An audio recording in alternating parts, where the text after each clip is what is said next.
Hello, everyone, and welcome to Fertile Ground with Mike and Coach. My name is Mike Cornell, and I'm alongside Coach Ron Lathey.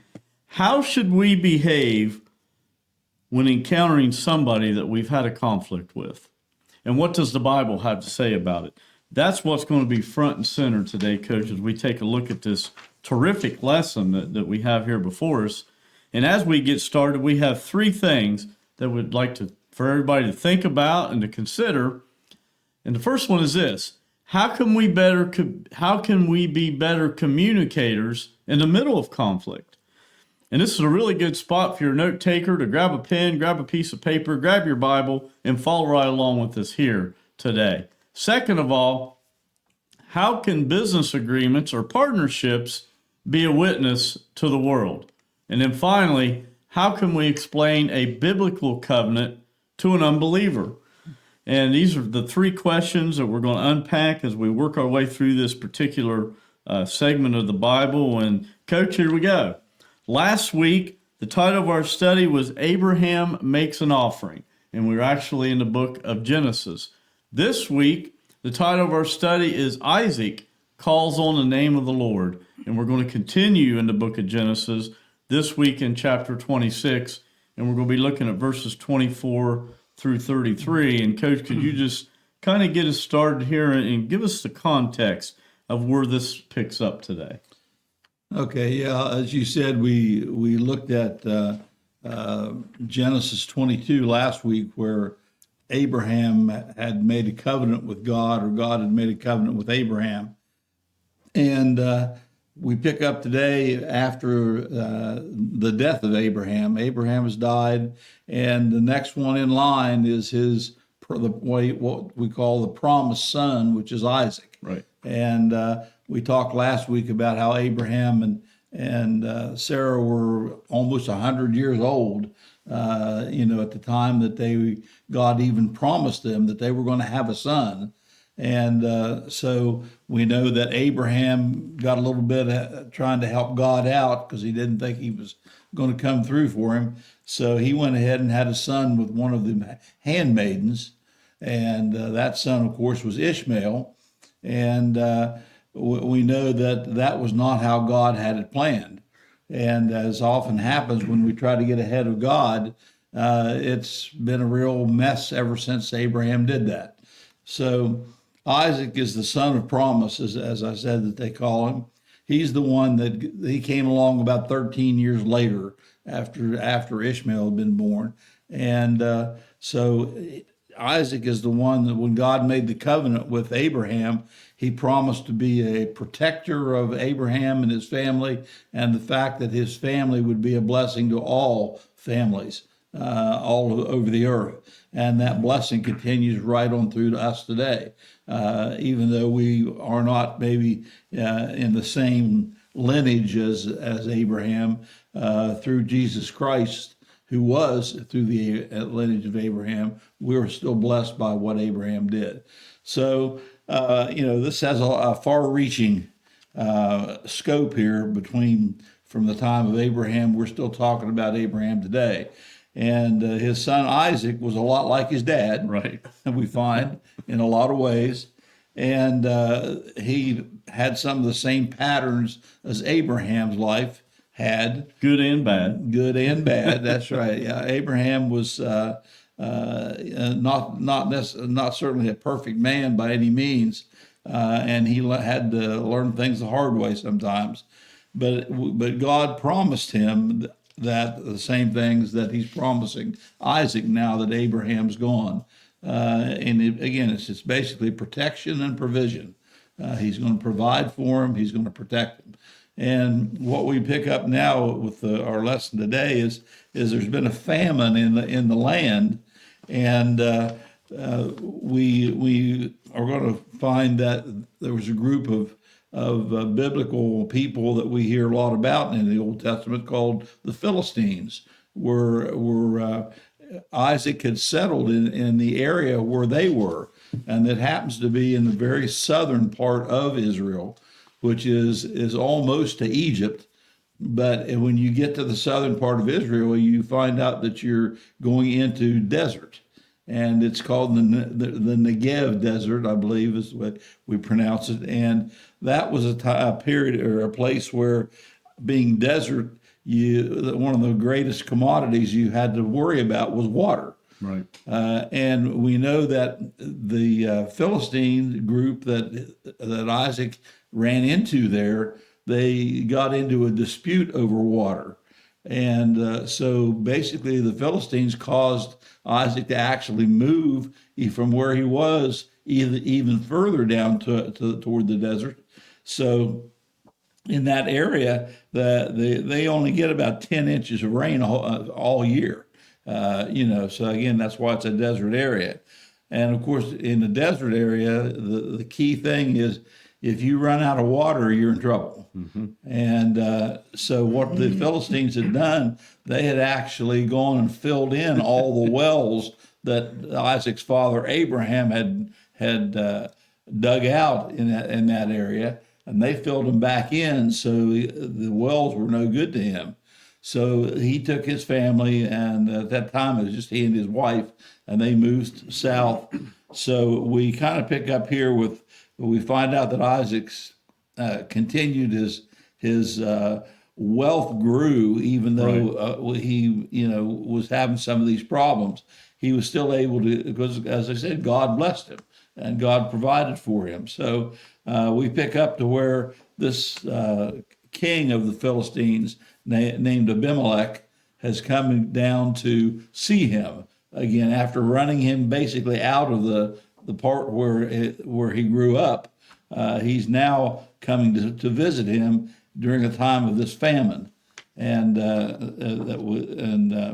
so we kind of pick up there with where Isaac's not sure why this guy's coming, so he's a little bit nervous at this time. And so he wasn't sure whether God hadn't really shown that he was truly going to be faithful and protective of his family. So it was one of those iffy times in his life. So we'll see what happens as God does. We'll see he keeps his promise and provides and protects. Well, the key here is he has provided and protected, and he's blessed him tremendously to where he can't hide his wealth any longer. And Abimelech that you mentioned just a second ago, it's important for everybody to realize as we begin unpacking this that he had a direct confrontation with Abimelech prior to this. Right. And he actually lied to him about who his wife was. Right. And he told him that his wife was a sister to dodge a situation. Yeah, and that's exactly what his father had done. Yeah, that's exactly what Abraham had done. Went down toward Egypt there. So there's a lot of similarities. Yeah. There's some differences too, but because of the past that you described and what I just shared, he's not quite sure why Abimelech's coming to him. Yeah, right. So he's a little, he's a little hesitant. So that's where we're picking up. We'll go ahead and get started here. And we're going to be looking at the first few verses here.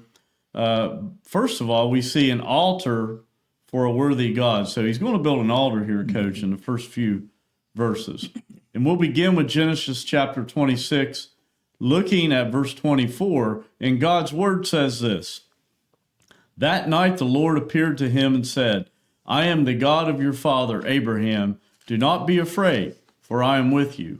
I will bless you and will increase the number of your descendants for the sake of my servant Abraham." So this conversation, Coach, between God and Isaac takes place on the very first night after Isaac arrives in Beersheba. Right. And Beersheba, you mentioned that, is a town that is still there today in Israel. It is still in the same place, and it's almost down to the Egyptian border in southern Israel there.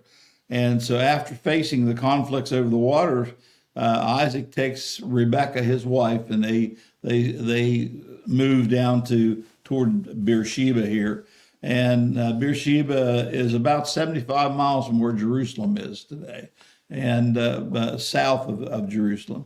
And we know that it's right at the tip of that desert we were talking about.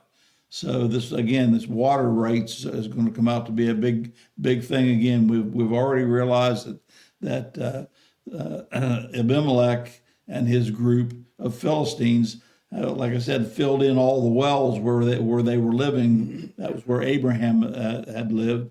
And so they know that they're going to be looking for water, and going that way, they find there is no water, no supply of water. So, God, as he often does, first of all, he identifies himself as being the God of Abraham, the God of his father.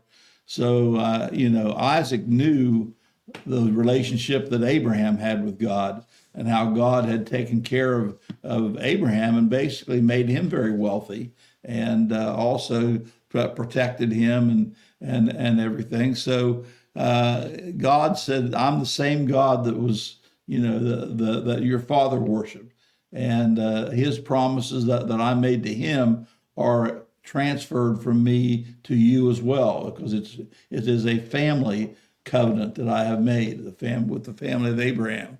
So then this next thing he does, so don't be afraid. You just go do what I tell you to do, and let me lead you. And because he says, "For I'm going to be with you, just like I was with your father." So God kind of tries to allay some of his fears and things as he leaves for this new place. And then he says, "I will bless you, and I will increase the number of your descendants for the sake of your father Abraham." And so, and we have to realize that for a long time, his wife Rebecca was barren also, like his mother. And so this was going to be a miracle in itself. But God has promised basically the same thing to Isaac that he did to Abraham. Yeah, he did, and he reassured him of that, and he was reminding him of that. He said, he's basically saying, "Look, I have a covenant with your father, and I intend to keep that covenant through you, because that's where the covenant flowed." Right. And there's a lot really going on here when you look at this, Coach. That, obviously Isaac has a really strong faith, similar to his dad's. He's not perfect, like we talked about. He has skeletons in his closet as well. But he trusts in God, and he trusts in God's presence. And he embraced, let's just face it. Isaac lives in a world of uncertainty. We live in a world of uncertainty. Right. But Isaac certainly lived in a world of uncertainty, and it was life and death, literally daily. Right. Unlike us, we don't really worry so much if we're going to be killed in our sleep or not, because we live in where we live. But that's not the world that Isaac lived in. Right. So he had a reason to fear. Right. He really did. And so God's reminding him, and by the way, that do not fear, you and I have talked about that. They've counted that, and it literally is in the Bible 365 times. Right, one for each day. One for each day of the year. And it's either God speaking directly to one of his servants or speaking through an angel to one of his servants that we see that. But we see a lot of things going on. He's embracing God's promises. Right. And God's promises to bless and multiply. Isaac reminds us of the importance of holding on to God's promises in our own lives. Sure. The promise, in a world filled with uncertainty, which it's more uncertain right now than it was this time yesterday, obviously, believers can find assurance that God is actively working for the good, and in this world. And you really kind of have to be a believer to see that, even though non-believers notice it as well. Right. And one thing about God is, through all this, once he makes a covenant, which is like a promise, he never goes back on it. And that's what we have to look forward to. Yeah, and really there's a verse in Romans chapter 8, verse 28, where it talks about how God is working for the good of his people. Right. And so if you guys want to look that up or write that down, certainly feel free to do that. All right, let's go to verse 25. Isaac built an altar there and called on the name of the Lord. There he pitched his tent, and there his servants dug a well. So Isaac builds an altar to the Lord, just as his father Abraham had done. Right, and that was their place to worship. Obviously, they had no place to worship, like a temple or anything, but both his father and him had first thing they did. That was the first thing that because when Abraham was called to come down to the area that God called him to, where Isaac had grown up, and so Abraham, through his faith, just left his homeland and came down there. And the first thing he did was he would build an altar to God. And so that's what Isaac is doing. And of course, Isaac, I'm sure, has never forgotten how God saved him from being the sacrifice on an altar. Yeah, that's last week's lesson. Yeah, right, from last week. So, and the idea of building an altar, I think God had a couple or three things in mind when he told them to build altars. First of all, it was kind of to focus the idea of a worship place.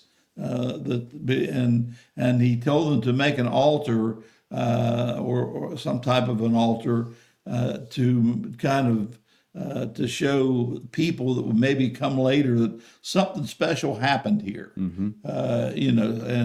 I'm sure Isaac could look at that altar when he did finally have children and stuff and say, this is what I did the very first day we came down here. And this is what started everything. And this is the way we honor God. So, he called in on the name of the Lord, and this is where he pitched his tent.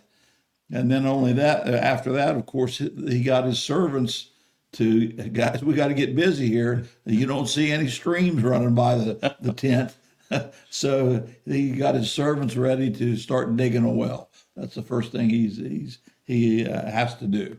Well, you look at these things here, Coach, like you said, first thing he did is he pitched his tent and his servants dug a well and he built an altar. Mm-hmm. Well, when you do all those things, you're planning on staying a while. Right. So this is going to be home for now.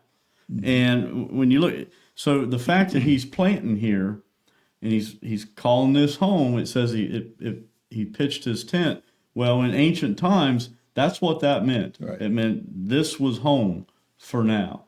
So this draws attention to your neighbors. Right. And his neighbors, obviously see him there. We mentioned this earlier, and that he's been blessed tremendously. Right. And it's going to get some attention here in a couple verses from now. Yeah, he's been blessed in one way. He's been blessed is with a large herd of animals. Sheep and goats and so forth. And of course, you can imagine with those others, with them moving into where their territory, now they're going to start thinking, well, he's going to take our water.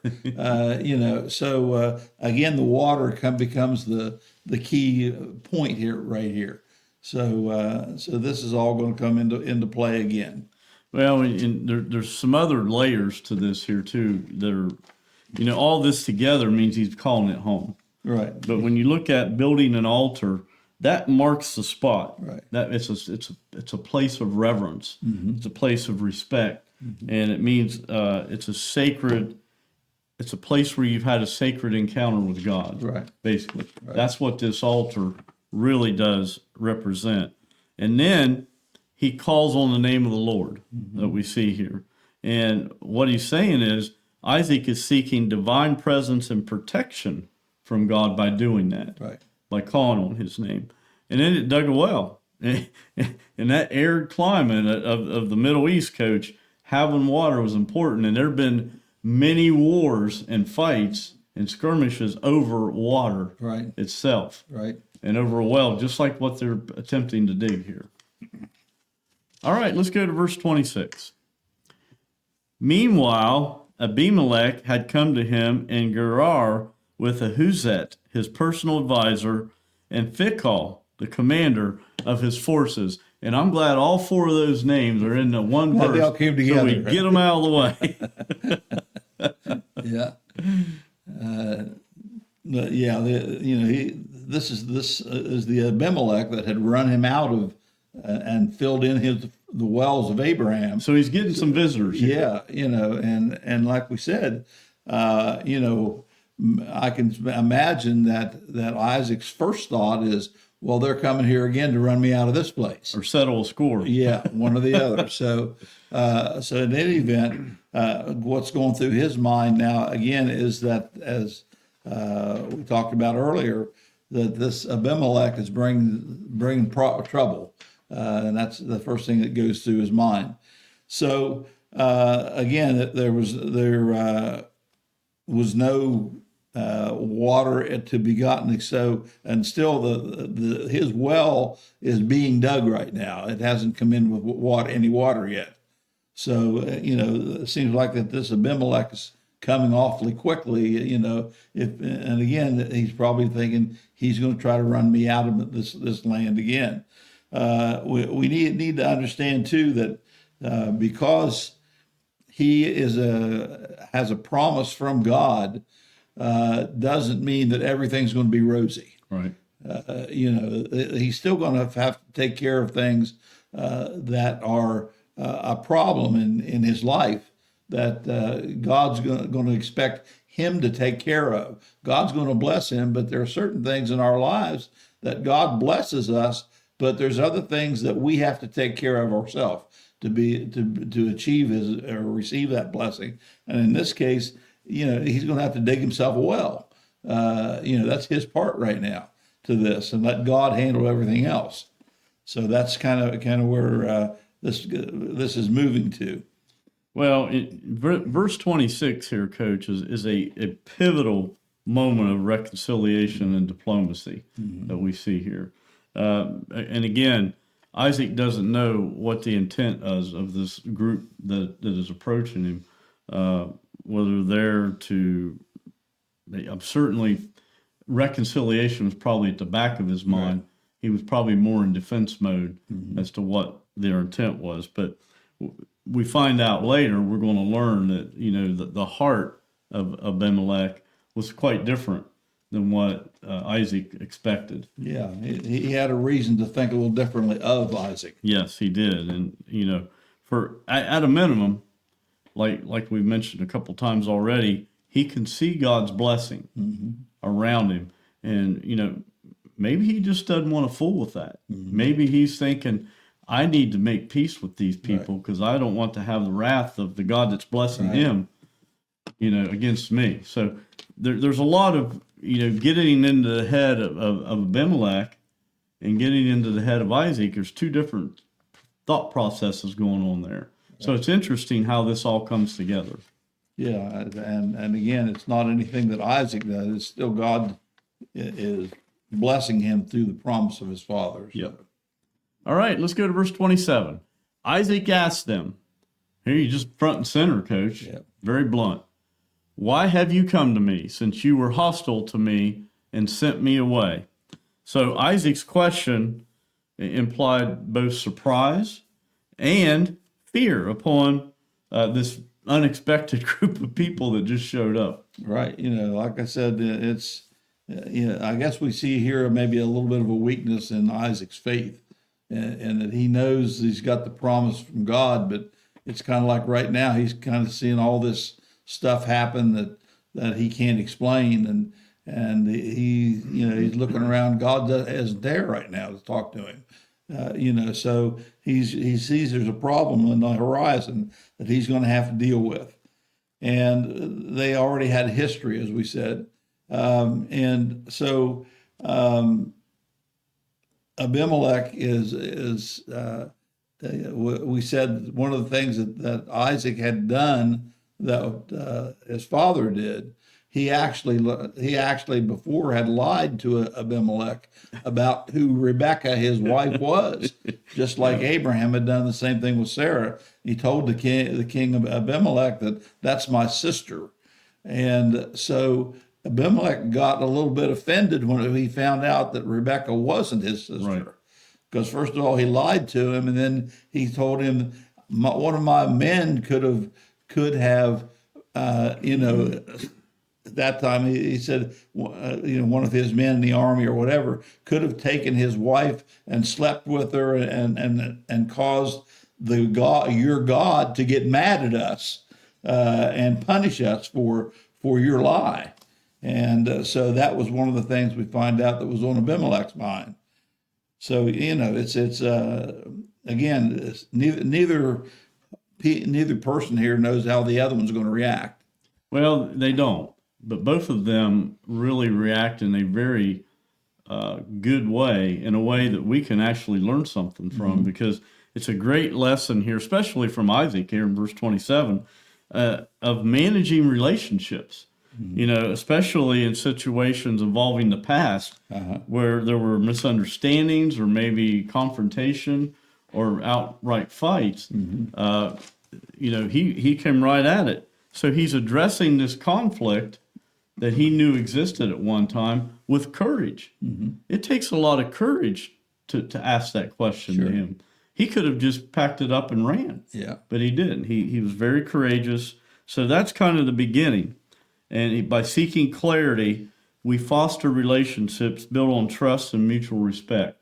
So Isaac is just seeking clarity here. He's not playing a game with him. He's not trying to trick him into some kind of magic answer. Right. He's actually seeking clarity about what this situation is about. And he's setting boundaries respectfully. He's trying to find out exactly what's going on so that he can work going forward and having an open mind. Obviously, he has an open mind here, and Abimelech wouldn't have approached him if he didn't have an open mind. So forgiveness with an open mind has to be on the table here at some point. Right. And that takes us to our first question, and it's really a pretty good one, Coach. And that is, how can we be better communicators in the middle of conflict? Because neither man here knows whether this is a conflict or not. It's not a conflict yet, but well, it has been. Expecting to be one. Yeah. And that's just can be applied to anybody, any type of human relationship. The first thing that if you have a conflict with someone else, okay, that's the thing that we're talking about here. Like I said, these two aren't really conflicted yet. They don't know that yet, though. So, but one of the things, of course, you should always do is pray for guidance and discernment. Yep. And what's the best way to handle this situation. So get some help from God there. And then we talk a lot about our church is big in peacemaking. Yep. And that's the old idea. If there's conflict, you want peace you want peace to come out of it, or a resolution of peace, at least, to come out of that. I think one of the first things that people don't do is, I learned a long time ago that in a basic conflict, one of the greatest things to do is learn what you agree on before you get into what you don't agree on. Or at least establish what's agreeable and what's not agreeable. And and oftentimes people will find out, hey, we really agree on several things here, and maybe only disagree on one or two things. So that makes you start thinking in the direction of a positive direction rather than a negative direction. And of course, we get advice from the Bible. Romans 12:18 says, if it is possible, and I like the way it starts, if it is possible, as far as it depends on you, find peace with everyone. Yep.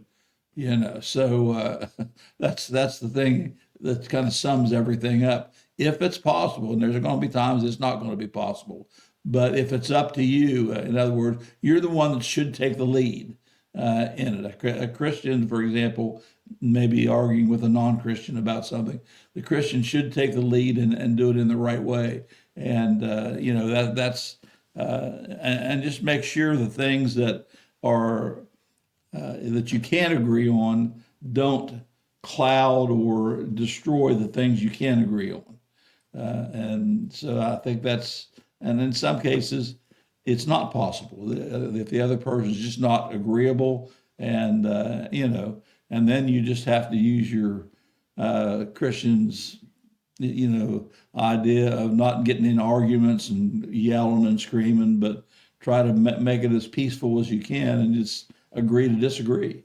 Yeah, agree and disagree is not a bad place to land. No, You no. just don't be disagreeable. Right. Uh, but here's where Christians really botch this up, and you and I both have studied peacemaking, and some have studied it into some really high levels.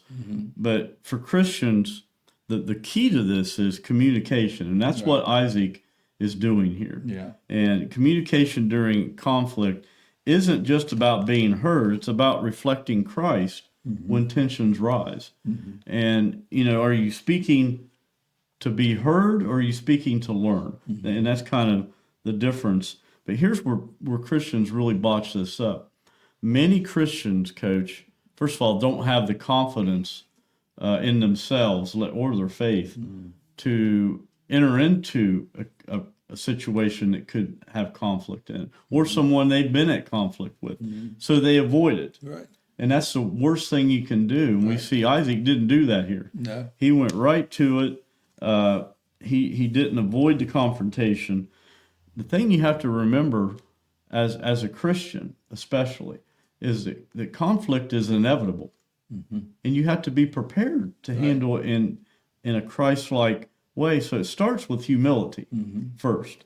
And James 1:19 reminds us to be quick to listen, slow to speak, and slow to become angry. Right.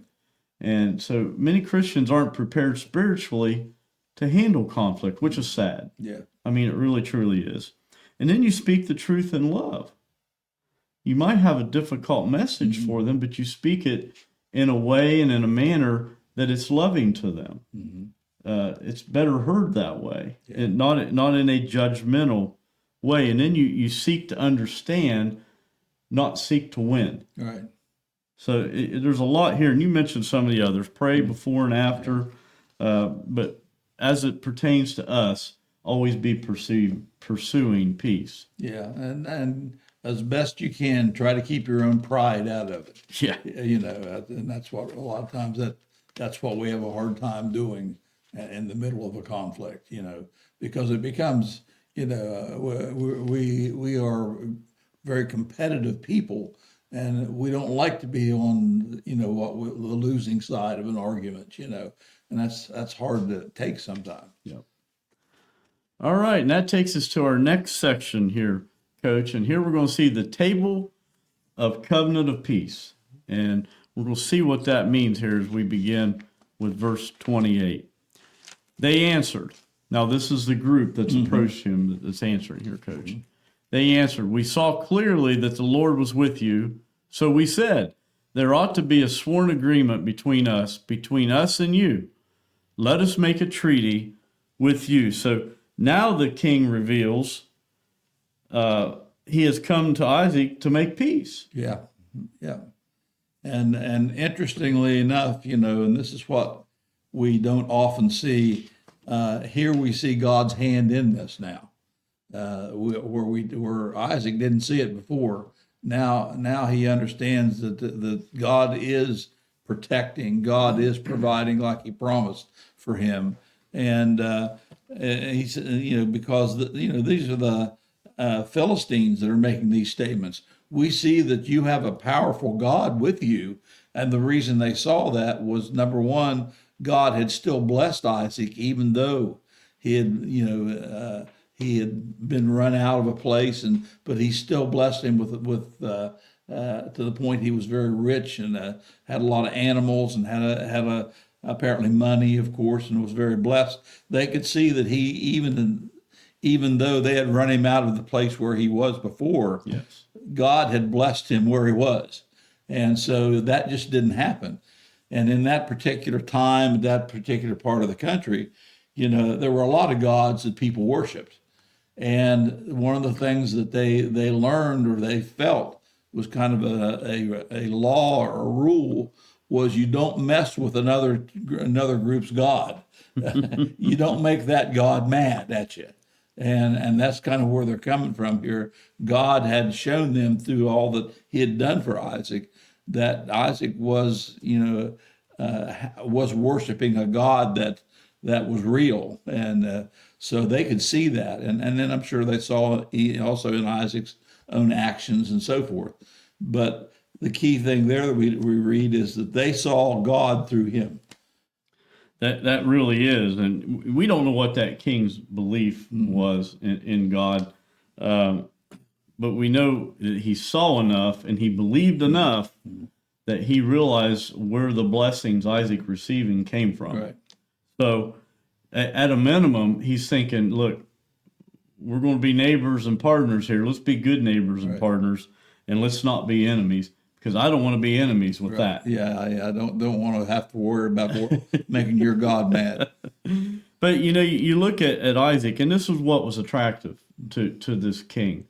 The king, Isaac lied to him at one point, but the king, filled in his wells. He didn't treat him well. He ran him out off the property, so to speak. Well, Isaac didn't retaliate. Right. He just moved on peacefully. Right. So that's a loud statement. Sure is. When you look at that, Coach. So you see Isaac giving the power of a godly example, and you look at that. Whenever you look at how Christians behave, the power of a godly example, the power of a Christian example, is tremendous, especially in today's world. Right. People watch you; you stick out, even if you don't try to. They recognize that when you do the right thing, even when it's hard, people realize that. And he responded, like I mentioned, he responded to opposition with grace. He didn't retaliate. He just left peacefully. And as a result, because he's following God's will and he does have a faith, not a perfect person, obviously, God's provision and sovereignty was with him at all times, and he blessed him. And, he had a covenant with God through his father Abraham. Right. And, covenants were real important back in this era. They were really important. Yeah. They meant a whole lot more than they do today. Right. A man could look each other in the eye and basically back then shake hands. That was the real deal. Right. I mean, it was a legal binding agreement between them. And depending on, what the stakes were, depending on what the consequences would be if it were broken. So there's a lot in play here, but it looks like this delegation that's arrived to greet Isaac is there for the right reason. Yeah. So, and again, Abimelech's coming, not that he's afraid of Isaac, but he's afraid of the God of Isaac. Right. That's the thing. So he's seeing, and I think too that probably what happened here, and like I mentioned at the beginning, this is a time of famine and drought in this area, more so than it usually is. So, but yet Isaac's still flourishing. So I think that's part of what they saw and say, how can this be? Right. The stakes are high, for sure. All right, let's go to 29. That you will do us no harm, just as we did not harm you, but always treated you well and sent you away peacefully. And now you are blessed by the Lord. So Abimelech insists they have done only good to Isaac. Yeah, from his aspect, I guess. But, he says that we have not harmed you in any way, even though we filled in all of the wells and you couldn't get any water or anything. We ran you out of town, so to speak.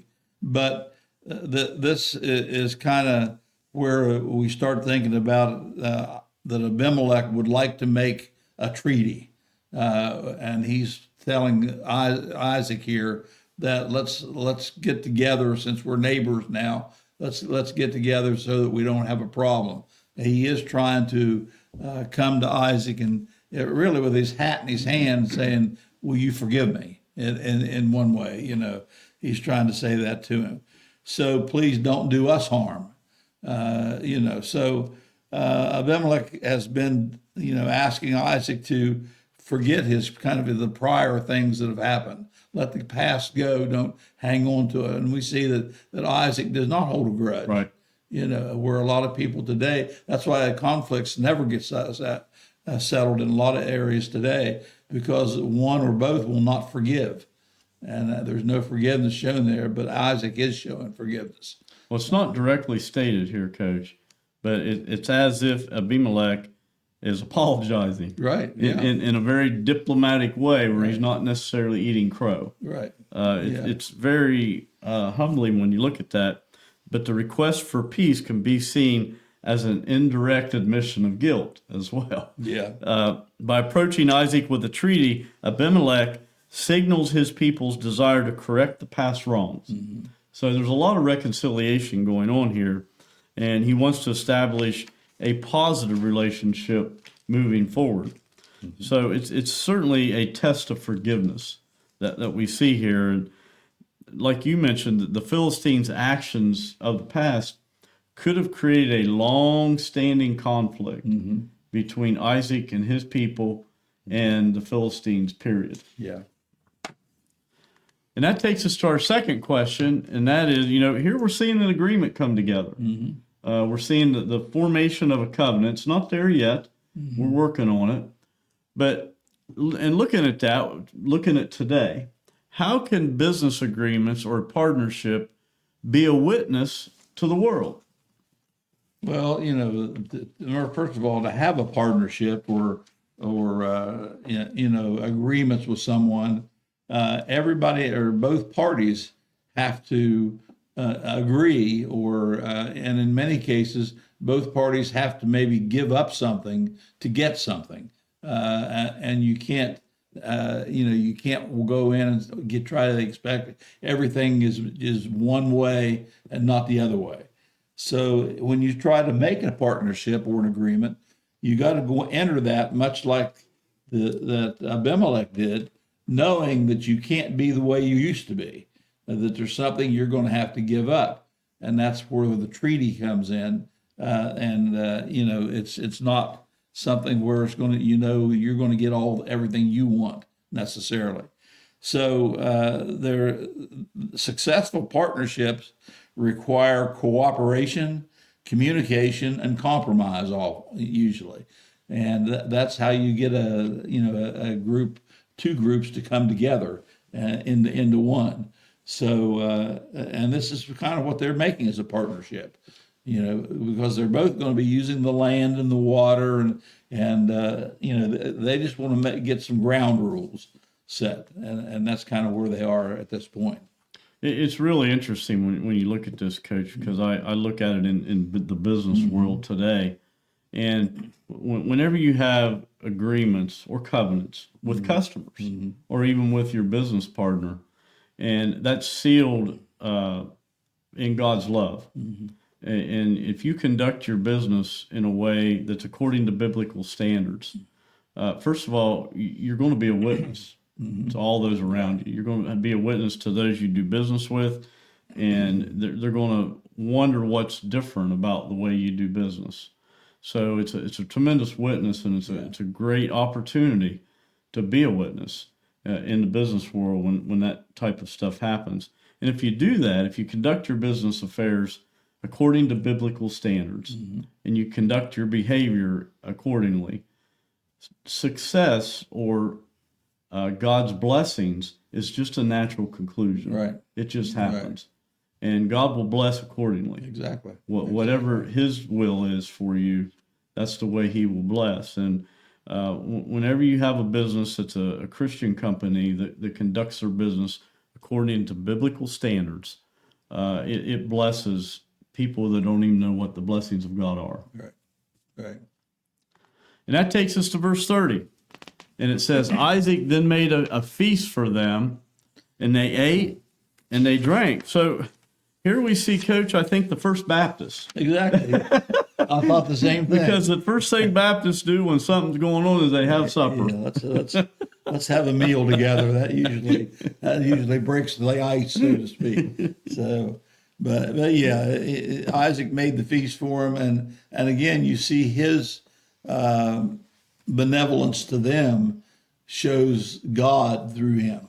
They didn't bring the or make the meal or the food, but Isaac was the one that did, and again that's what a Christian would do. A Christian like people.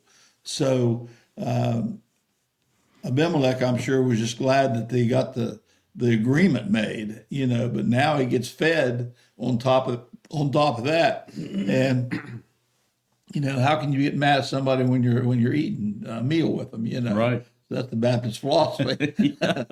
And so the feast actually was the cement of that relationship. Yeah, it was. It's the extra thing that kind of put the topper on the cake, so to speak.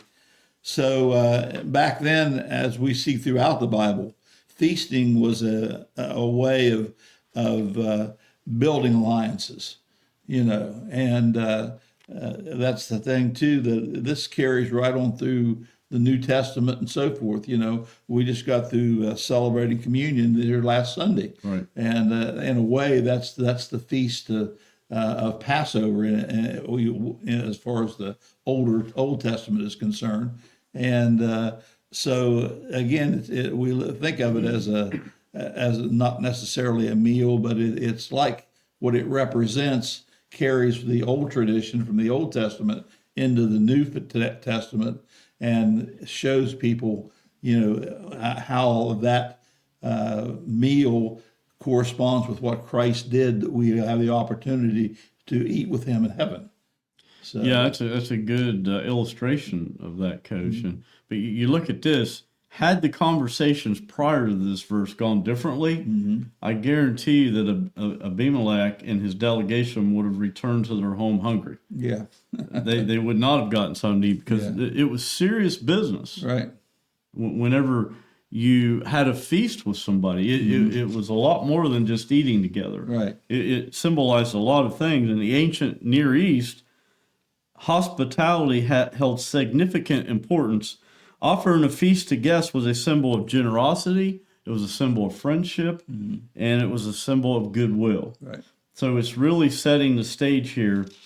It's building the foundation of a relationship. right, Is what's happening here. right, And what's interesting to that too. You think about what Jesus did when he walked on the earth. He didn't minister to anybody until he met their physical needs. Right. He fed them. right, How many times did Jesus feed them right, before he ever talked to them? So eating and drinking in biblical times, sharing a meal often accompanied covenant making.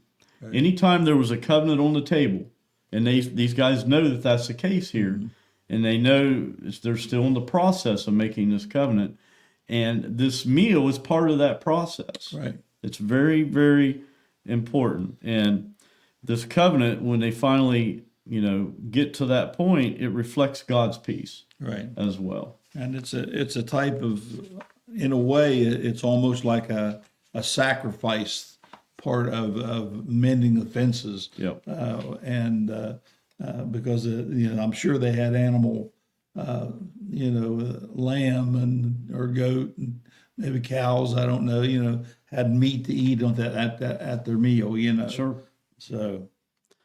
All right, let's go to verse 31. Early the next morning, the men swore an oath to each other. Then Isaac sent them on their way, and they went away peacefully. So after a night of feasting and drinking, whatever they were doing, Coach, now they take their oaths to do each other no harm. Yeah, and that's kind of the way the feeling is left after the meal. Like we said, that kind of cemented the oath together. They're almost making a covenant between them that they will not bother or interfere with each other anymore. So, which was very important, especially to Isaac, because it was just him and his wife at this point, and then this Philistines was a pretty good, well-established nation at that time. So, so this gave both parties. And this is the thing in peacemaking too. Both parties feel like when they leave, if it's successful, they feel like that they accomplished something. Satisfied, right. Now you look at this too, Coach, and it says early the next morning. That means something, and a lot of scholars walk by this. That means early the next morning means they had a sense of urgency about this covenant, and it means it was very intentional. They didn't sleep in on it. Right. They didn't think about it all morning. They got up the very next morning And that's what happened. They swore an oath to each other. And like we mentioned earlier, when you swore an oath in this era, it was a binding contract. It was a big deal. So it would, now we see conflict resolution, which is going to have divine favor. And, you know, this verse highlights the importance of maintaining relationships, Coach, even when those who may not share the same faith we do. We don't know what the faith of this delegation was. They may have believed in God, you know, the God that Isaac worshipped, but they probably had their other pagan gods that they tried to appease as well. But it reflects a model of living in harmony with others while remaining true to one's convictions.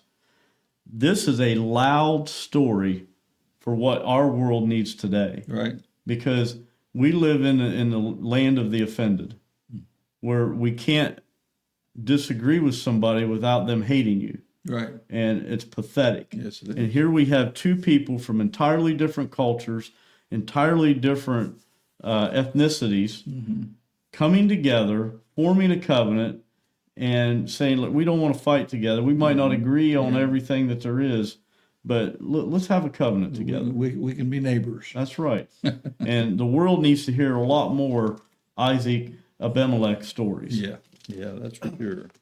Verse 32. That day Isaac's servants came and told him about the well they had dug.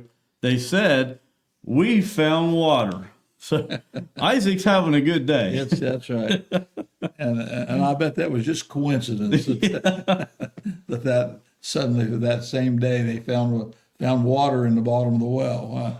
So obviously we could see God's hand even in that. You know, that they were able to find a place to get water immediately from that tip of the desert that they were staying in, and so that way, you know, now they've got water to drink. They know that they're not having to worry about the Philistines coming and taking their water, you know, because of the agreement that they just made, and now they can kind of live in peace. It's almost like it was a reward, right? When you think about it, he's saying, okay, you honored me by showing humility and reaching out a hand to your enemy, so to speak. And now I'm going to bless you. So he's providing, God is providing for the needs of Isaac and his family now. And he's giving them substance. And so what that's going to do, that's going to even enhance the spiritual relationship that Isaac has with God going forward. Completely trusting. All right, let's go to verse 33.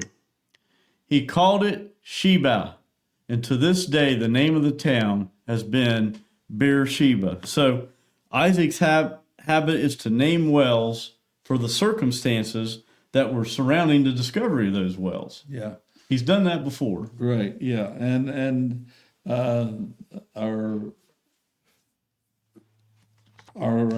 notes say too that Sheba is the Hebrew word for oath, and then of course the Sheba part is well. So you put those together, and that's how they came up with Beersheba. And the interesting thing too with that is that town is still there today. Yeah, and in the same name. You know, a lot of those biblical towns that you read about are not there anymore. They're gone. You know, but this one is still there, and it just kind of shows you maybe it got its start right here on this lesson that we talked about. And it was done in such a way that it pleased God, and God has kept that there as a reminder all the way through, you know, today. So, well, God is faithful to his children. And just as Isaac trusted God to provide for him, we too are encouraged to rely on God's promises. And we have some great promises to rely on. The water in this narrative, Coach, it represents something. Sure. It represents more than water and more than that source. It represents life-giving provision and spiritual sustenance and the faithfulness of God. It's really neat to watch how this all comes together here after this act of humility between both these men, really. Right. And that takes us to our final question here today, Coach, and that is this. How can we explain a biblical covenant to unbelievers? That's an interesting question. It's a loaded question. And you probably know what I'm going to say. Probably do. Yeah, I would take them back to Genesis 15. And Genesis 15 is where God made his covenant with Abraham. Mm-hmm. And that's the one where, this is the thing that I've mentioned before here. So if you all have heard it before, you don't have to listen. But the idea here is that God took Abraham out and he said, we're going to make a covenant here. And the covenant had to do, first of all, with exactly what we're talking about, that Adam was going to be blessed with a number of descendants that would be greater than the sands on the seashore, greater than the stars in the sky. And, and this was before he'd even had his son. And so the idea here is he promised something God did that seems impossible. And then he knew exactly, of course, what was going to happen. And the idea of a covenant, you said a while ago how important it was and how serious a thing it was. Then what was supposedly would happen between two parties that made the covenant is they would join hands or lock arms together, and they would sacrifice animals, and they would cut them in half and put one half of the animals on this side, one half on this side, and those two that made the covenant would walk arm in arm between those halves of animals. And what that was signifying was, if it was an oath or a covenant like this, that signified that if either one of them broke that covenant, the other one had the permission to cut the other one in half, that broke the oath in half, like the animals. Right. That's how serious the oath was. And of course, that shows the importance of the blood that we see all the way through. So, and then to make the story neat was that when it came time for them to do that, God puts Abraham to sleep, and God takes that of himself in the form of a lighted pot, and goes between the animals by himself. And the whole thing about that was, we still have this covenant, but you're not going to be able to keep it as a man. Yeah, he knew Abraham wouldn't be able to keep it. Yeah, or any man, and right. That's why he walked through and he said, I will, God was showing that I'll make a way for that covenant to be held, even if you can't do your part. Yeah. So I thought that's just such a neat way to illustrate an oath at that time. Yeah, it really is. And you can cite examples. Of course, that's probably the first and greatest covenant we know. But, there were other covenants with Noah, with Moses, just different covenants throughout the Bible. With David, we could keep naming them, forever. But the bottom line, Coach, is a non-believer can't truly grasp the fullness of a covenant that God has with anybody until they know God themselves. Right. That's the bottom line. Right. I mean, yes, they can see those things and have an opinion of those things, just like Abimelech sees how Isaac's being blessed here in this covenant that he has with God through his father Abraham. So actually, them understanding that covenant in the fullness and completeness is not possible if they aren't a child of God. Right. But the thing, too, that kind of, to relay it into today's terms, what that means is that, God knows that you and I cannot live a life that is pure enough to be honored to go to heaven. We can't do that by ourselves. And that's kind of what you're saying. You have to have Christ. And that's what God did. He provided that way for us, knowing we couldn't do it ourselves. He gives us this way through Christ, but we have to believe in Christ and accept him. But that's our ticket to get to heaven. The best way, Coach, to reach an unbeliever with the covenants of God, the promises of God, is just really plain and simply explain what it means to you and what it has done for you. And that's really the easiest way to do it. And that takes us to our thought to remember.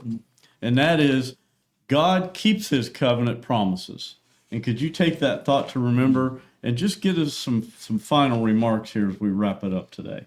Well, the thing is, the idea, we need to understand what a covenant with God is. And the covenant with God simply means that God will promise his things to us, and we can count on him as sure as we can count on anything, because he never goes back on those promises. Ones that he's made for us is what gives us hope that we have a future, that we know that death is not the end of things for us. We have another life in heaven that we can look forward to even when this life is over. So, because we know he's not going to go back on that promise. That promise was sealed on Calvary on the cross with the blood of Christ.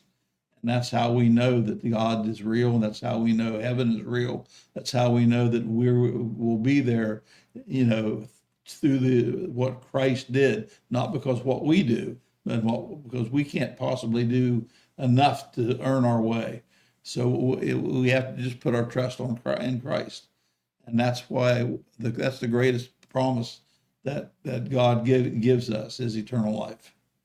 Yeah, it really is. And we began this session, Coach, with the thought, how should we behave when encountering someone that we've had conflict with? Mm-hmm. And what does the Bible have to say about that? And if you look at that question and that answer, we were talking about Isaac and Abimelech here, mm-hmm. and how their conflict was resolved and reconciled. But mankind's been at conflict with God since the beginning. Right. And we have to take on the same mentality and spirit that Isaac did. Right. And that's a spirit of humility. To approach God with humility and approach God and wanting to reconcile. And if you have any questions about that, we'd love to hear from you. This is Pine Grove Baptist Church in Parkersburg, West Virginia. Or if you have any questions about anything, we would love to hear from you. We certainly would respond, and you should see that information on the screen in front of you. For those of you who watch week to week, maybe this is your very first time. We would encourage you to share this message with your friends, with your contacts, out on whatever social media platform it is that you subscribe to. It just gets the word out. And we're also out on a podcast platform so that you can go about your day and listen in while you work. We thank each one of you for watching week to week. We don't take it for granted, and we do see it as a very, very dear privilege. Next week, the title of our study is Jacob Sets Up a Sacred Pillar. And we're going to continue in the book of Genesis, Coach. This next week, we're going to be in chapter 28, and these just keep getting better and better, and you see how they all come together under one theme. So until next time, this is Mike Cornell along with Coach Ron Lathey and our production team, Andy and Courtney Holbrook, wishing everybody have a blessed week, and we hope to see you real soon.